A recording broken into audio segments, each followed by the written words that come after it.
Hello everyone. Let's begin with the question today. How much money should you earn to live a good life?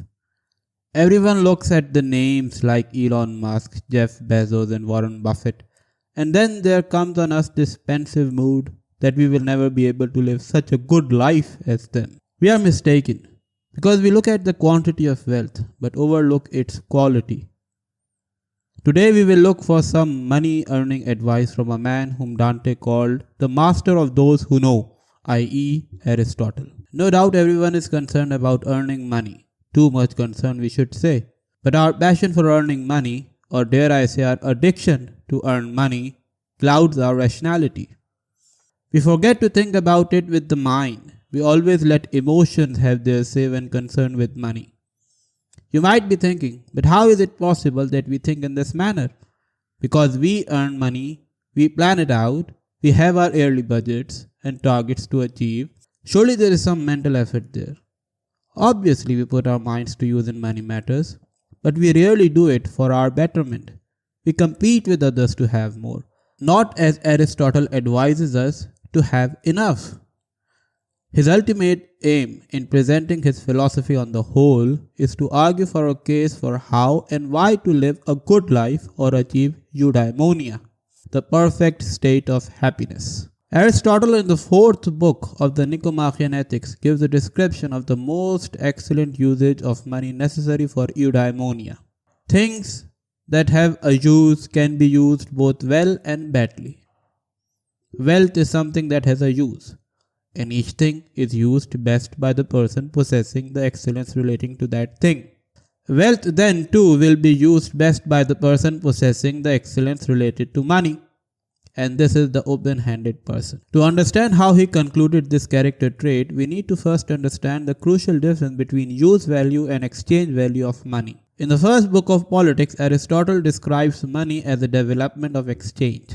He begins with the time when there was only barter economy. During those times, the commodity only possessed a use value and one commodity was exchanged with another commodity because one person exchanged his commodity with the one that he needed. A shoemaker gave shoes for flour, hence commodity to commodity exchange. Then, as our society increased in size, barter became problematic. Therefore, we needed a common denominator, a standard such that it could act as a store of value.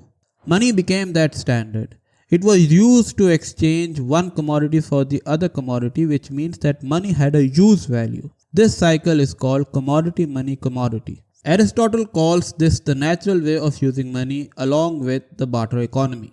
Then he turned the attention to the new phenomenon called exchange value of money that came into being when money was earned with the purpose of increasing or hoarding money with the introduction of large-scale retail trade. The purpose of any business enterprise is to buy cheap and sell expensive. Therefore, it treats money as exchange value, where commodity becomes the means and money the end. So this cycle is called money commodity money. He calls it an unnatural way of earning money and terms it harmful for the polis. Why he does so, we will come to it in the moment. But before that, we have to look at the last and the most hated form of earning money called usury. This is the cycle called simply money to money, or as Aristotle puts it beautifully, the breeding of money from money. This is the worst use of money because it aims at purely accumulating wealth. To summarize these four kinds of exchange, two of them C to C and C to M to C, aim at use value and are good because they limit the use of money to fulfilling necessary needs and wants, whereas the two other forms, M to C to M and M to M, are bad because their aim is unlimited accumulation of wealth. Aristotle warns us that any excess is harmful, more so if it allows for unnatural, unnecessary accumulation of power through wealth. To clarify why he considers money used purely for exchange value as harmful, he clarifies that true wealth is the stock of things that are useful in the community of the household or the polis. He continues, wealth as a whole consists in using things rather than owning them. Owning money is aimed at possessing unlimited riches, or to put it in today's terms, the person checks his bank balance at the end of each month and wants the quantity to rise. Exchange value is solely aimed at the increment of the quantity of the object or commodity, whereas use value relates to enhancement of the quality of usage. This is the reason Aristotle provides a natural limit to earning money, beyond which it becomes detrimental to eudaimonia. But do not consider this natural limit to be a figure like X or Y million and everything is set for life. In fact, anyone who expects Aristotle to give a figure like that is undermining his intelligence. It can never be the case that every person has the same figure in mind if asked how much he or she considers to be enough for him or her. But there's the rub. Why does everyone have a different standard of expectations for earning money? Aristotle provides the answer with a cliche response. Everyone's natural limit of earning is contingent upon his or her use of wealth. He considers the household management to be the key decider when it comes to earning wealth. Obviously, he's talking over here about personal use of wealth. Oikos, or a single household unit, sets a limit on true wealth it can earn through its usage of useful goods necessary to sustain a good life. Every household has a different set of social factors. Some have more children, some people prefer to live alone, some have big families, some have more elderly people than others, etc. etc. Therefore, every household has a different set of needs and wants that must be fulfilled in order for everyone to live a good life. Furthermore, Aristotle also stresses that since a polis is nothing but a collection of oikos, then it implies that every oikos must be able to independently earn enough money such that there is leisure time, happiness, and all other physical, psychological, political, and economic needs satisfied that are necessary to lead a good life. If there is a harmonious order within the members of oikos, and it is the case with other oikos as well, it follows directly that the polis will be harmonious and the happiest one can imagine. Aristotle further postulates that those people who work for exchange value, especially those who make fancy products, aim at getting and hoarding money.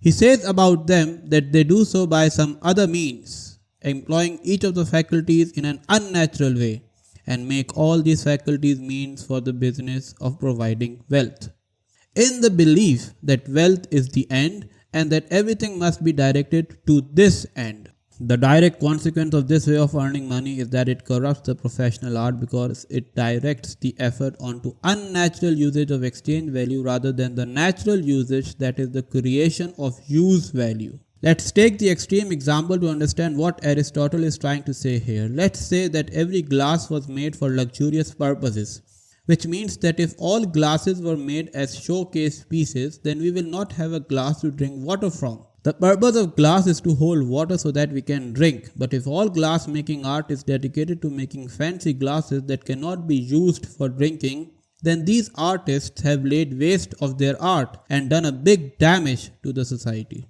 Keynes, in his book Essays in Persuasion, discusses money motive at one place. The money motive basically means that money becomes an end, therefore every act is directed towards earning money. Regarding the money motive, Keynes says, it is a disgusting morbidity, one of those semi-criminal, semi-pathological propensities which one hands over with a shudder to the specialists in mental disease. So it is not just Aristotle but also major figures in economics like Marx and Keynes who criticized the use of money purely in terms of exchange value as detrimental to social order.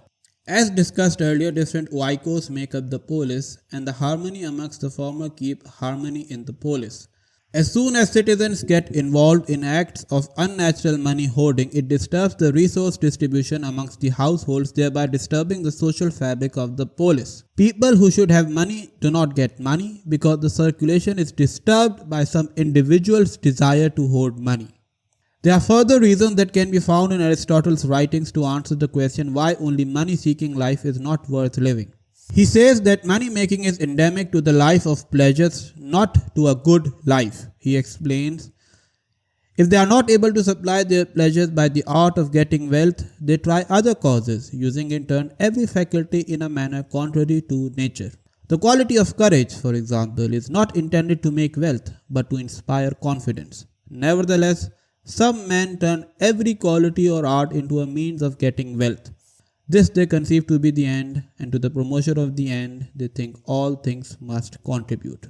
He underscores the fact that those who get obsessed with money hoarding direct all their efforts towards the fulfillment of this excessive desire, employing vicious and unnatural means to attain wealth. You have robbers as one of the case of this excessive desire. In the same way, there are politicians and businessmen who, even though billionaires, cannot sleep in peace because of their ever-present desire of bathing in money. The means that must be used for other purposes are misdirected towards the fulfillment of unnatural desires, bringing about a collapse of social order. This relates to the next reason that he gives for the detrimental nature of unnatural money management. If a person spends all or most of his time in earning money for money's sake, then he crowds out other valuables necessary to live a good life. Aristotle is very keen on spelling out the importance of friendship for achieving eudaimonia. It is worthwhile noting how this important aspect of life gets affected for obsessive money maker. Let's follow the argument that true wealth is the one that keeps itself under natural limit. Therefore, it allows for leisure time, which in turn is used to make friends and spend quality time with them, to strengthen virtue amongst them, which is related to the all-important process of self-knowledge. Aristotle stresses the need for meaningful virtuous friendship so that our self-knowledge is enhanced, which is the ultimate consequence of living a good life.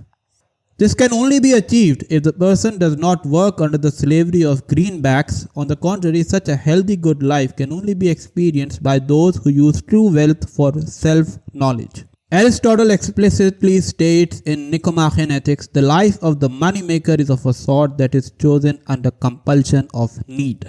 The last reason relates to the quote with which we began this conversation.